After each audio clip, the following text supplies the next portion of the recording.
Hello बच्चों, कैसे हो आप सब लोग। उम्मीद करता हूं सब बढ़िया होंगे, बेहतरीन होंगे और अपनी 10th क्लास की पढ़ाई पे फोकस किया होगा आपने। नवंबर एंडिंग है, आपके लिए मैं हर चैप्टर के इंपॉर्टेंट क्वेश्चन लेके आऊंगा। आज जो हम चैप्टर करने वाले हैं उस चैप्टर का नाम है अरिथमेटिक प्रोग्रेशन, जिसे हम एपी भी बोलते हैं। ये अलजेब्रा का एक बहुत इंपॉर्टेंट चैप्टर है। ठीक है बच्चों, आज हम इस चैप्टर को समझेंगे, इसके बेसिक से स्टार्ट करेंगे, इसके कुछ क्वेश्चंस करेंगे और आप फिर मुझे बताइएगा कमेंट बॉक्स में कि आपको ये चैप्टर कितना समझ में आया। ठीक है, अब मैं स्टार्ट करता हूं ये चैप्टर अरिथमेटिक प्रोग्रेशन। बच्चों, जैसा इसका नाम है प्रोग्रेशन, तो ये प्रोग्रेशन करता है, प्रोग्रेस करता है, आगे की तरफ बढ़ता है। तो ये किस तरह से बढ़ता है हम इसे यहाँ पर समझेंगे। सपोज कर लो कोई एक टर्म है 2, फिर है 4, फिर है 6, फिर है 8। ये ऐसे टर्म भरती आएगी 2 4 6 8। ये टर्म आपकी बढ़ती गई 2 4 6 8, आगे तक चलती रहेगी ये। ठीक है, इसे हम यहीं पर रोक लेंगे अभी फिलहाल आपको समझाने के लिए। अब इसमें देखो आप बच्चों, अगर आप जो मेन अरिथमेटिक प्रोग्रेशन में हमें जो देखना होता है कि जो याली टर्म है और याली टर्म है, इसका जो डिफरेंस है वो कितना है। 4 - 2 करूंगा तो क्या आएगा, 2 आएगा। 6 - 4 करूंगा तो 2 आएगा। 8 - 6 करूंगा तो 2 आएगा। अगर आप देखोगे बच्चों, इसमें जो इनका जो डिफरेंस है, इन दोनों का डिफरेंस, इन दोनों का डिफरेंस और इन दोनों का डिफरेंस सेम है, तो इस डिफरेंस को हम जो बोलते हैं यहाँ पर, इसे बोलते हैं हम कॉमन डिफरेंस। क्या बोलते हैं? Common difference. कॉमन डिफरेंस का मतलब ये होता है बच्चों कि ये जो हर एक उसमें सेम है और इसे हम बी से डिनोट किया जाता है। ठीक है, कॉमन डिफरेंस। सबसे इंपॉर्टेंट बात जो है अरिथमेटिक प्रोग्रेशन की वो यही है कि इसमें जो है कॉमन डिफरेंस आपका सेम आना चाहिए। ठीक है, अब अगर मैं आपको एक और एग्जांपल देता हूं कि इसको कैसे आप समझोगे, कि जैसे कोई टर्म होगी 3 हो गई, फिर 5 हो गई, फिर 7 होगी और अगली टर्म मैंने 8 लिख दी। आप देखोगे इन दोनों का जो डिफरेंस है वो 2 आ रहा है, इन दोनों का जो डिफरेंस है 2 आ रहा है, पर जो इन दोनों का डिफरेंस है बच्चों वो 1 आ रहा है। तो इसलिए ये एपी नहीं कहलाई जा सकती, क्योंकि इसका जो डिफरेंस है वो अलग आ रहा है, 1 आ रहा है। यानी कि मुझे पता है कि अगर मुझे देखना है कि कोई टर्म एपी में है या नहीं है, तो सबसे पहले मैं उसका कॉमन डिफरेंस चेक कर लूंगा। और कॉमन डिफरेंस कैसे चेक करते हैं? Second term minus first term को मैं चेक करूंगा तो कॉमन डिफरेंस आ जाता है। तो अब मैं आपको बताऊं, जैसे पहली टर्म है इसको क्या लिखा जाता है, a1। जो दूसरी टर्म है इसको लिखा जाता है a2, फिर a3, फिर a4 और ऐसे ही हम जो चलते रहते हैं, फिर लास्ट जो टर्म होती है उसे an लिखा जाता है। अब बच्चों देखो यहाँ पर, देखो ध्यान से देखो, ये n जो है ना, ये n इन टर्म्स को रिप्रेजेंट कर रहा है। 1 2 3 n को रिप्रेजेंट कर रहा है। n मतलब हो गया यहाँ पर नंबर ऑफ टर्म्स। ऐसे चलते गए number of term, infinite numbers of term तक हम चलते रहेंगे। ठीक है, अब यहाँ पर इसको हम, मैंने आपको बताया ना भी कॉमन डिफरेंस कैसे निकालते हैं। d इक्वल्स टू क्या होता है, सेकंड टर्म माइनस हमारा first term, second term minus हमारा फर्स्ट टर्म। तो कॉमन डिफरेंस हमारा निकलता है second term minus first term. ठीक है, अब इसको मैं और किस तरीके से लिख सकता हूं आपको मैं इसे समझाता हूं। जैसे फर्स्ट टर्म है, इसको नॉर्मल हम रिप्रेजेंट कर सकते हैं a से। ठीक है, अब जो सेकंड टर्म है, जो सेकंड टर्म है a2, मैं इसको और रिप्रेजेंट कर सकता हूं a प्लस b से। जो थर्ड टर्म है मैं उसे रिप्रेजेंट कर सकता हूं a प्लस 2d से। ऐसे ही मैं चलता जाऊंगा इनको रिप्रेजेंट करता हुआ a प्लस, अगली टर्म होगी मेरी 3d, और ये जो चलता हुआ जाता है ना, इसके बाद इस टर्म को मैं कैसे रिप्रेजेंट करता हूं, ये सबसे इंपॉर्टेंट है बच्चे। इस टर्म को मैं क्या रिप्रेजेंट करता हूं, a plus n-1 into d। अब आप बोलोगे सर आपने n-1 क्यों करा? n-1 देखो मैंने आपको पहले बताया था, n क्या होता है, नंबर ऑफ टर्म्स को रिप्रेजेंट करता है। अगर आप इसमें देखोगे, यहां से देखोगे, ये क्या था 2, सेकंड टर्म थी, तो 2 - 1 ही होगा, तो ये d आ गया सिर्फ। ये 3 था, 3 - 1 2 आ गया, 2d हो गया। अब आप बोलोगे सर ये आया कहां से? तो ये बच्चों यहां से आया। मैं इससे, इस एग्जांपल से आपको एक्सप्लेन कर सकता हूं कि ये आया कैसे, ये बना कैसे। देखो अगर आप देखोगे इसमें फर्स्ट टर्म है हमारे पास 2 और सेकंड टर्म है मेरे पास 4। अब देखो ये 4 लाने का तरीका इस फॉर्मूले से कैसे आएगा। देखो फर्स्ट टर्म प्लस इनका कॉमन डिफरेंस, देखो क्या है, कॉमन डिफरेंस क्या है 2, तो मैं 2 ऐड करूंगा तो बच्चे देखो 4 ही तो बनेगा, इक्वल्स टू 4 ही तो आएगा मेरा। ठीक है, अगर मैं थर्ड टर्म की बात करूं इसकी, हमारे पास 6 है। अब ये देखो फर्स्ट टर्म क्या है 2 है, फिर 2 इंटू कॉमन डिफरेंस इसका 2 है, देखो 2 प्लस 2, 2 इंटू 2 4 और ये हो जाएगा मेरे पास 6। देखो थर्ड टर्म मेरी 6 बन गई। तो बच्चों यहीं से, इसी की वजह से ये फॉर्मूला ड्राइव हुआ और ये सबसे इंपॉर्टेंट फॉर्मूला है। फर्स्ट टर्म को मैंने a से प्रेजेंट करा, सेकंड टर्म को a प्लस d से, और थर्ड टर्म को a प्लस 2d से, और लास्ट टर्म को मैंने a plus n-1 into d किया। तो जहां से मेरे पास एक फॉर्मूला आया बच्चों कि an जो होता है मेरे पास होता है a plus n-1 into d। क्या होता है, an equals to a plus n-1 into d। अब an क्या होता है, an होती है हमारे पास बच्चों लास्ट टर्म, एन होती है हमारे पास लास्ट टर्म, ठीक है। ए क्या होगी हमारे पास फर्स्ट टर्म, एन क्या हो गया हमारे पास नंबर ऑफ टर्म्स, कितनी नंबर ऑफ टर्म्स दी है 2 3 4 5 ऐसे कितने नंबर्स ऑफ टर्म्स दी है। डी आपको मैंने आपको अभी बताया था, डी क्या होता है हमारे पास कॉमन डिफरेंस, ठीक है बच्चों। तो हम ये आज के जो हमारी क्लास है उसमें हम एएन की बात करेंगे और एपी की बात करेंगे कि इस टर्म्स के रिगार्डिंग कैसे क्वेश्चंस बनते हैं, क्या क्या बनते हैं। आप ये कॉपी कर सकते हो, वीडियो को पॉज करके कॉपी कर सकते हो।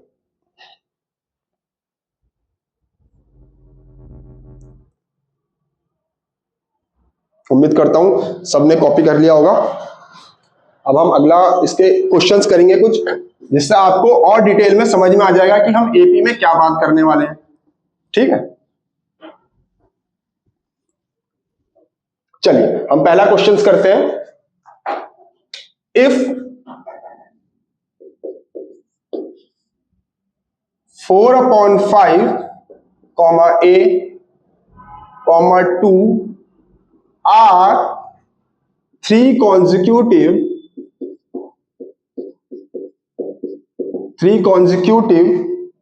terms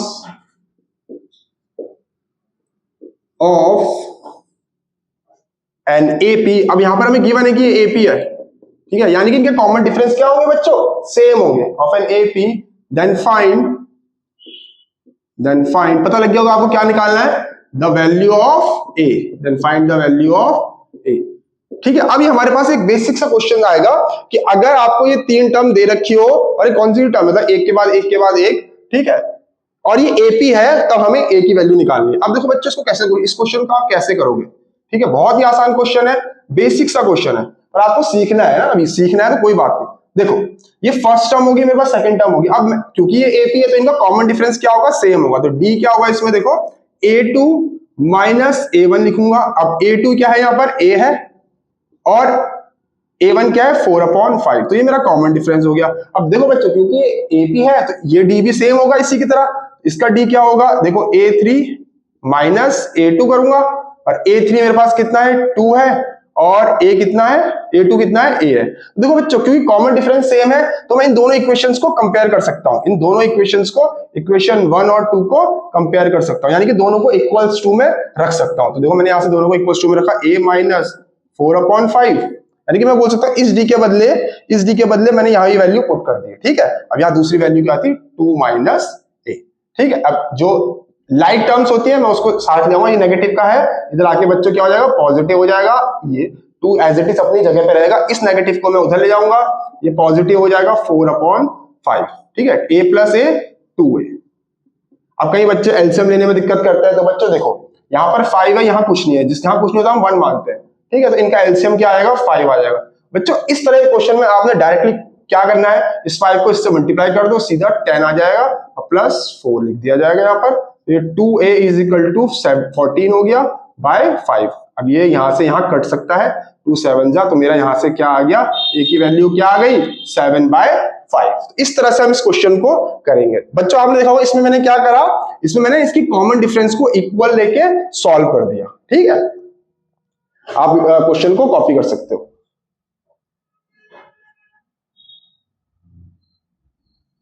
चलिए अब हम इसके बाद नेक्स्ट क्वेश्चन की तरफ बढ़ेंगे। बच्चों अब समय कम है, आपको अब पढ़ना ही पड़ेगा।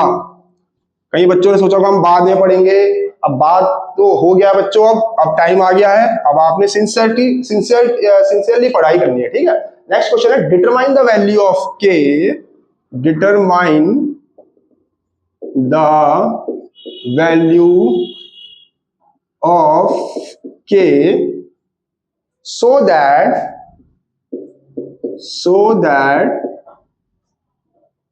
3K minus 2, 4K minus 6 and K plus 2 are 3 consecutive term of an AP, ठीक है, ऑफ एन एपी, ठीक है, 3 कॉन्जिक्यूटिव टर्म ऑफ एपी। देखो इसमें ये क्वेश्चन पिछले क्वेश्चन की तरह है। उसने बोला है कि determine the value of k so that this आपको गिवन है are 3 terms 3 consecutive term of an AP. तो मैं पहले इन टर्म्स को लिख लूंगा। ये क्या हो जाएगा 3k minus 2 comma 4k minus 6 comma k plus 2। अब देखो बच्चों, जैसे हमने पिछले क्वेश्चन में किया था, इनका कॉमन डिफरेंस सेम बना दिया था। कॉमन डिफरेंस सेम कैसे बना दिया? देखो ये सेकंड टर्म है a2 माइनस a1, ठीक है। अब देखो a2 कितना है मेरे पास 4k minus 6 minus 3k minus 2। अब कई बार बच्चों ध्यान से देखना, कई बार कई बच्चे क्या करते हैं, इस टर्म को ऐसे लिख देंगे। अगर आप इसको ऐसे लिख दोगे आपका क्वेश्चन पूरा गलत हो जाएगा। बिल्कुल ध्यान रखना है, ये ब्रैकेट रहेगा यहां पर, ठीक है, ये ब्रैकेट रहेगा। इससे क्या होगा देखो ध्यान से, प्लस माइनस, ये माइनस का 1 है एग्जैक्टली। अगर आप देखो ये माइनस साइन इससे मल्टीप्लाई होगा तो प्लस माइनस माइनस, माइनस का 3k और माइनस माइनस ये हो जाएगा प्लस का 2, ठीक है। अब देखो 4k माइनस 3k क्या हो जाएगा, प्लस माइनस माइनस, साइन आएगा बड़े वाले का k, minus 6 plus 2 plus minus minus, sign आएगा बड़े वाले का माइनस 4। तो यहां से d की एक वैल्यू आ गई मेरे पास k माइनस 4, ठीक है। अब अगला जो हम करेंगे, अगले में भी कॉमन डिफरेंस लेंगे a3 माइनस a2, ठीक है। a3 क्या है मेरे पास k प्लस 2, ये क्या है मेरे पास, देखो अब मैं इसको डायरेक्टली लिख रहा हूं, ठीक है, ध्यान से देखना, ये माइनस 4k और ये माइनस माइनस प्लस का 6, ठीक है, k plus minus minus, sign बड़े वाले का 3k प्लस हो जाएगा 8। अब देखो मैंने वही बोला ना आपको, ये इक्वेशन 1 होगी मेरे पास पिछले क्वेश्चन की तरह, पिछले क्वेश्चन की तरह है ये क्वेश्चन, ठीक है। इसमें हम d क्या कर देंगे, क्या कर देंगे, एक दूसरे के इक्वल्स टू में रख देंगे। तो यहां से मेरा क्या आएगा k minus 4 equals to minus 3k plus 8, ठीक। लाइक टर्म्स एक तरफ रखूंगा मैं, k नेगेटिव का क्या हो जाएगा पॉजिटिव हो जाएगा, 8 नेगेटिव उधर जाके पॉजिटिव हो जाएगा प्लस 4। यहां से मेरा क्या आएगा 4k इक्वल्स टू 12 और 4 3 12, तो k की वैल्यू मेरे पास क्या आ गई यहाँ पर 3 आ गई, ठीक है बच्चों। ये क्वेश्चन पिछले क्वेश्चन की तरह है। यहां पर भी मैंने क्या करा, d निकाला, d को इक्वल्स टू में रखा और सॉल्व कर दिया और हमारा आंसर आ गया। बच्चों याद रखना ये क्वेश्चन आपके 1 मार्क्स में आ सकते हैं, ठीक है। चलिए कॉपी कर लीजिए बच्चों से, सिंपल बेसिक क्वेश्चन है।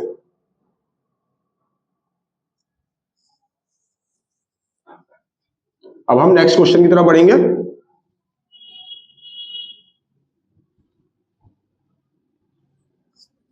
अब देखो नेक्स्ट क्वेश्चन मेरा, बच्चों जो नेक्स्ट क्वेश्चन है मेरा वो इस फॉर्मूले पे डिपेंड है, a n equals to a plus n minus 1 into d, ठीक है। देखो क्या क्वेश्चन है, वो बोलता है find the 10th term, find the 10th term of an AP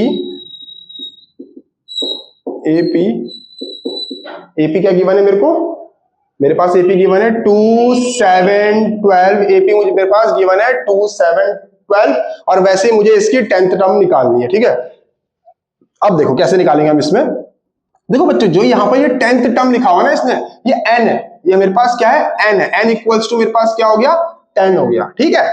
a देखो तो पहले मैं सारी वैल्यूज लिख दूंगा, फिर d क्या होगा कॉमन डिफरेंस, यानी कि second term minus first term, तो d मेरे पास क्या आ गया 5 आ गया, ठीक है। अब क्योंकि एपी इसने मुझे ऑलरेडी गिवन है तो मुझे चेक करने की जरूरत नहीं है कि ये एपी में है कि नहीं है कॉमन डिफरेंस, ठीक है। अब मेरे पास सारी चीजें हैं, अब मेरे पास ये फॉर्मूला है a n equals to a plus n minus 1 into d. A n क्या है मेरे पास ए एन, एन क्या है 10, ठीक, ए क्या है देखो 2 प्लस एन क्या है मेरे पास नंबर ऑफ टर्म्स 10 माइनस 1 और हमारे पास डी क्या है कॉमन डिफरेंस 5। तो यहां से मैं इसे सॉल्व करूंगा, ए 10 इज इक्वल टू 2 प्लस ये हमारे पास आ जाएगा 9 इंटू 5 जो मेरे पास हो जाएगा 2 प्लस 45 और ये ए वैल्यू आ गई 10 इज इक्वल टू 47। तो उसने मुझसे यही तो पूछा था find the 10th term of an AP, तो ये 10th टर्म हमारी एपी की क्या है 47 है, ठीक है बच्चों। देख लो इसको आराम से कॉपी कर लो।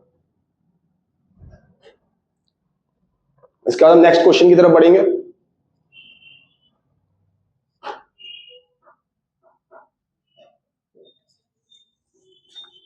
चलिए अब नेक्स्ट क्वेश्चन करते हैं।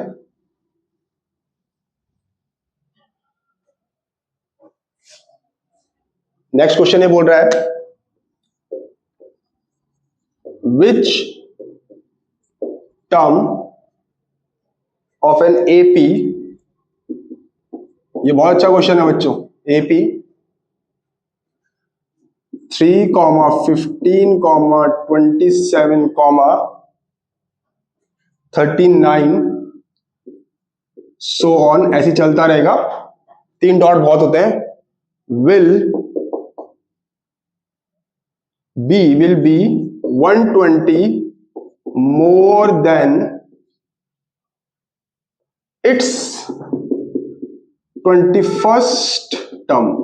अब देखो बच्चों क्वेश्चन को क्या बोल रहा है, क्वेश्चन को रीड करो, क्वेश्चन आपको समझ में आना चाहिए, सबसे इंपॉर्टेंट है क्वेश्चन समझना। तो बोल रहा है which term of an AP, AP की वो कौन सी टर्म, एपी मेरे पास ये है 3, 15, 27, 39, एपी की वो कौन सी टर्म होगी जो 120 मोर देन यानी कि 120 ज्यादा होगी उसकी 21st टर्म से। अब 21st टर्म तो मुझे गिवन है नहीं, यानी कि इसका मतलब क्या है, पहले मुझे उसकी 21st टर्म निकालनी होगी। सबसे पहले हम क्या करेंगे, इसकी 21st टर्म को निकालेंगे, ठीक है, यानी कि A21 हमें पहले सबसे पहले A21 टर्म निकालनी है, ठीक है। अब देखो एपी मुझे क्या गिवन है 3, 15, 27, 39 और सो ऑन, ठीक है। तो सबसे पहले देखो आपको पता ही अभी हमने ये वाला फॉर्मूला, यही फॉर्मूला है हमने पिछले वाला क्वेश्चन किया था 10th टर्म वाला, तो हमें क्या निकालना है, A21 निकालना है, तो ये सेम फॉर्मूला लगेगा। अब मुझे क्या चाहिए, पहले A चाहिए, A मेरे पास क्या आ गया 3 आ गया, यहाँ से फर्स्ट टर्म A है, कॉमन डिफरेंस क्या होगा, second term minus first term, D मेरे पास 12 आ गया, ठीक है। अब देखो A क्या है 3, A प्लस n, n मैंने आपको बताया था ये होता है number of terms 21 minus 1 into D क्या है 12 आ गया। देखो ये हो गया 3 प्लस 20 इंटू 12, यहां से मेरे पास जो A21 आ गया मेरे पास वो क्या आएगा, देखो 24 240 यानी कि 243, A21 मेरे पास क्या आ गया बच्चों 243 आ गया। अब यही तो पूछ रहा हो, अब देखो क्या पूछ रहा हो कि which term of an AP will be 120 more than its 21st term, यानी कि इस 21st टर्म्स में अगर जब मैं 120 ऐड कर देता हूं तो वो कौन सी टर्म बनाएगा भाई, 25th टर्म बनाएगा, 26th टर्म बनाएगा, 23, 24, 30, 31, 32 कौन सी टर्म बनाएगा, ठीक है, यही वो पूछ रहा है। तो इस टर्म में मैंने क्या करा है, इस टर्म में क्या करा है, देखो उसने पूछा है मुझे वो कौन सी टर्म होगी जिसपे मैं 21st टर्म में 120 ऐड कर दूं तो वो मेरी टर्म आ जाएगी। तो ये कितना हो जाएगा, देखो हो जाएगा 3, 6 और 363, ठीक है। तो ये an मेरे पास आ गया 363। देखो बच्चों इस बार ध्यान से देखना, ये an बन गया मेरे पास, यानी कि इस बार मेरे पास क्या है, वही AP सेम है, AP सेम है, AP में मतलब A मेरा सेम है, D सेम है, an मेरे पास मैंने इस बार निकाल दिया है। मुझे इस बार क्या निकालना है, n की वैल्यू निकालनी है। देखो ध्यान से, यहां मुझे n की वैल्यू निकालनी है। देखो n की वैल्यू कैसे निकलेगी, सेम वही फॉर्मूला, an मेरे पास क्या दे दिया 363 an प्लस a क्या है मेरे पास, देखो बच्चों यहीं से देखो 3 है, a मेरे पास 3 है प्लस n माइनस 1। अब मेरे पास n नहीं है, ध्यान से समझना, अब मेरे पास n नहीं है तो मैं n माइनस 1 को एज इट इज लिखूंगा और कॉमन डिफरेंस मेरे पास 12 है, ठीक। मैं क्या करूं, इसको इधर ले आऊंगा, देखो इससे मेरा क्वेश्चन थोड़ा इजी हो जाएगा सॉल्व करना। आइए 12 को ऐसे एज इट इज रहने दे रहा हूं, देखता हूं कुछ कटता है कि नहीं कटता है। देखो इससे देखो यहां से दिख गया ना 12 3 और 0 30, तो ये 30 आ गया मेरे पास।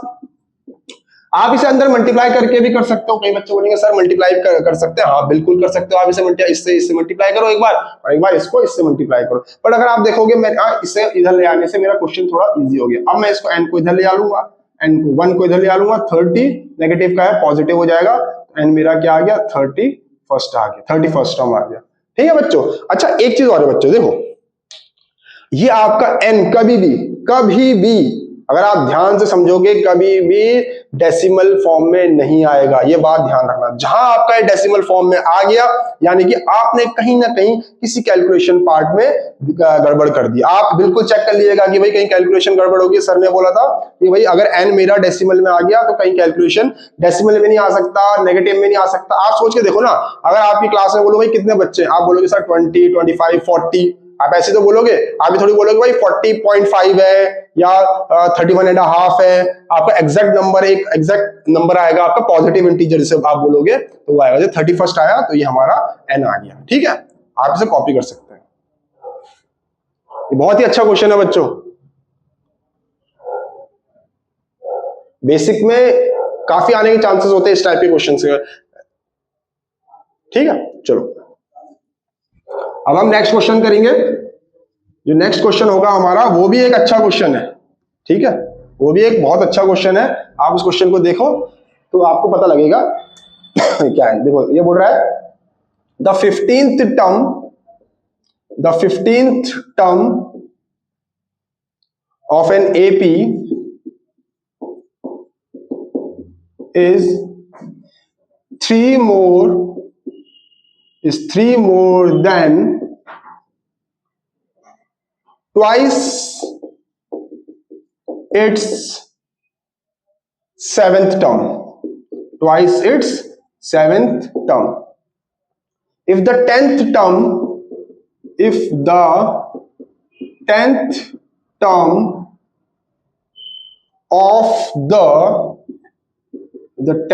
of the AP is 41, then find its, कौन सी टर्म बोल रहा है, फाइंड इट्स nth टर्म। हमें एग्जैक्टली कोई टर्म नहीं दे रही है, उसने बोला nth टर्म निकालो, कोई से भी nth टर्म निकाल दो। ठीक है, अब देखो क्वेश्चन को रीड करो बच्चों। अगर आप क्वेश्चन को रीड करोगे तो क्वेश्चन क्या बोल रहा है, the 15th term of an AP, 15th term, A15 हो गया, देखो A15, 15th term of an AP is 3 more than twice its 7th term. क्या बोल रहा है, देखो 3 more than twice its 7th term. देखो बच्चों, जो वो बोलता है ना, आप उसे, कई बच्चे बोलते हैं कि सर हमें ना स्टार्टिंग से आ ही नहीं रहा है कुछ, तो बेटे जब जहां पर कुछ भी समझ में ना आए तो आपने जो उसने बोला है उसको कर दो। ठीक है, फिर अपने बेसिक कॉन्सेप्ट लगाते रहो। ठीक है, अब आगे क्या बोल रहा, if the 10th term of an AP is 41, मुझे 10th टर्म दे रखी है, A10 दे रखा है 41। ठीक है, ध्यान से देखना। ठीक है, अब मुझे nth टर्म निकालनी है। अब देखो इसमें क्या करेंगे, देखो A15 है ना, A15 को मैं क्या लिख सकता हूँ, A प्लस, अब देखो आप देखोगे n-1, n मेरा 15 है, 15 माइनस 1 क्या हो जाएगा बच्चों, 14, तो ये हो जाएगा 14D। ठीक, अब ये ट्वाइस है, अब ये A7 है, A एज इट इज अपनी जगह में, प्लस 7 माइनस 1 60। ठीक है, अब देखो A plus 14D is equal to 3 plus 2A plus 12D, 2A plus 12D। ठीक है, अब आप चाहे इसको पूरी इक्वेशन को उधर ले आ लो या फिर इसको इधर ले आ लो, कोई फर्क नहीं पड़ता। ठीक है, तो इस पूरी इक्वेशन को इधर ला लो, A पॉजिटिव में रख रहा हूं इसलिए 2A ये इधर आएगा नेगेटिव हो जाएगा, माइनस का A प्लस 12D ये इधर आएगा माइनस का 14D एक प्लस 3 इक्वल्स टू 0। देखो अब यहां से क्या आएगा मेरा 2A, ये A आ जाएगा, ये आ जाएगा माइनस का 2D प्लस 3 इक्वल्स टू 0। ये मेरे पास एक इक्वेशन बन गई। अब देखो यहां पर, देखो बच्चों यहां पर मैं क्या कर सकता हूं, A plus 10 minus 1 9D equals to 41, ये मेरे पास दूसरी इक्वेशन बन गई। अब देखो बच्चों, आप चाहो तो यहां से पूरी A की वैल्यू निकाल के इसमें पुट कर दो। ठीक है, या D की वैल्यू निकाल के पुट कर दो। तो मुझे सबसे आसान क्या लग रहा है कि मैं A की वैल्यू इसमें पुट करूंगा। जब मैं A की वैल्यू इसमें पुट करूंगा तो देखो ये कैसे बन जाएगा, ध्यान से देखना। इसको मैं कैसे लिख सकता हूं फर्दर, A, अब इसको रहने दो। ठीक है, A की वैल्यू मैं यहां से पुट कर रहा हूं। ठीक, ये पूरा उधर जाएगा, ये हो जाएगा पॉजिटिव का 2D, ये नेगेटिव का 3, ये मेरे पास, इसको मैं इक्वेशन 1 मान लूंगा। ठीक है, putting the value of A in equation 2। ठीक है, तो A की वैल्यू यहां से पुट करी, यहां पर क्या आ गया 2D minus 3 plus 9D equals to 42। तो यहां से मेरा क्या आ जाएगा, ये हो जाएगा 11D, ये इधर जाएगा पॉजिटिव का 3, तो D क्या हो जाएगा 45 अपॉन 11। D मेरे पास क्या आ गया, देखो बच्चों 45 अपॉन 11 आ गया। ठीक है, अच्छा बच्चों मैंने एक गलती कर दिया, 41 लिख दिया, यहाँ 42 के बदले 41 था।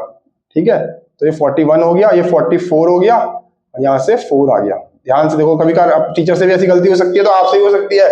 ठीक है, लिखते टाइम या 41 का मैंने 42 लिख दिया गलती से। ठीक है, अब मेरा D आ गया, मुझे तो nth टर्म निकालनी है। nth टर्म का फॉर्मूला मेरे पास यही है, an equals to A plus n minus 1 into D।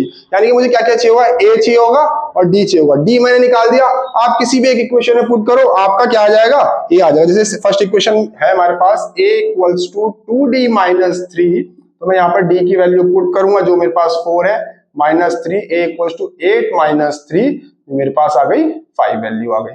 ठीक है, अब मैं ये फॉर्मूला लगाऊंगा n टर्म में। देखो n मेरे को इस बार n मेरे को कोई न्यूमेरिकल टर्म नहीं दे रखी है, n मेरे को वेरिएबल की फॉर्म में दे रखा है, तो मैं n को वेरिएबल की फॉर्म में ही लिखूंगा, ध्यान से समझना। ठीक है, अब a मेरे पास क्या है 5 है, प्लस d क्या है n-1 और d क्या मेरे पास 4 है। यहां से मैं क्या करूंगा, इसे सॉल्व करूंगा 5 प्लस 4n-4। ठीक है, यहां से मेरे पास क्या आ जाएगा 4n+1, तो an क्या आ जाएगा मेरे पास 4n+1। ठीक है बच्चों, देख लो बहुत अच्छा क्वेश्चन है, आप इसे इंपॉर्टेंट मार्क कर दो यहां पर। ठीक है, ये इंपॉर्टेंट क्वेश्चन है, लेंथी भी है, दोनों स्टैंडर्ड और बेसिक के हिसाब से इंपॉर्टेंट है। अगर ये स्टैंडर्ड में आएगा तो स्टैंडर्ड में ये 3 मार्क्स का दे सकते हैं, और बेसिक में अगर ये आ गया तो 5 मार्क्स का देगा आपको, क्योंकि लेंथी है थोड़ा सा क्वेश्चन, दिमाग लगाना पड़ रहा है, ट्रिक लगानी पड़ रही है। ठीक है, चलो कॉपी कर लो आप इसे।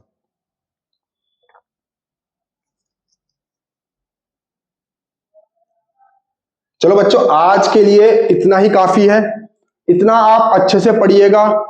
जो चीज अगर आपको समझ में नहीं आई या कोई क्वेश्चन आपको समझ में नहीं आया, आप बिल्कुल कमेंट बॉक्स में आप बोल सकते हैं कि सर मुझे ये वाली चीज समझ में नहीं आई है।